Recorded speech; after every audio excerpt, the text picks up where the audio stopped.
Magandang araw, Norventan. Salamat sa tanong mo. Paano ba sinasagot ang mga nambabastos o minamaliit ang reservist at sinasabing, reservist ka lang naman? Pakinggan mo ito. Una sa lahat, hindi kailangang makipag-away. Ang reservist ay sinanay sa disiplina, hindi sa yabang.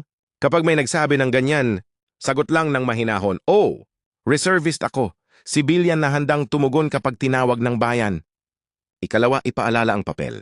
Ang reservist ay legal na bahagi ng armed forces. May training, may rango, at may tungkulin lalo na sa sakuna, crisis, at national emergency. Hindi ito lang, ito ay responsibilidad.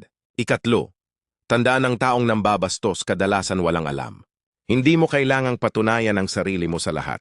Ang serbisyo ay hindi sinusukat sa ingay kundi sa kahandaan. At panghuli, ang pinakamalakas na sagot ay asal, tahimik, propesyonal at handa. Dahil kapag dumating ang oras ng tawag ng bayan, hindi tanong kung regular o reservist. Ang tanong ay kung sino ang tutugon.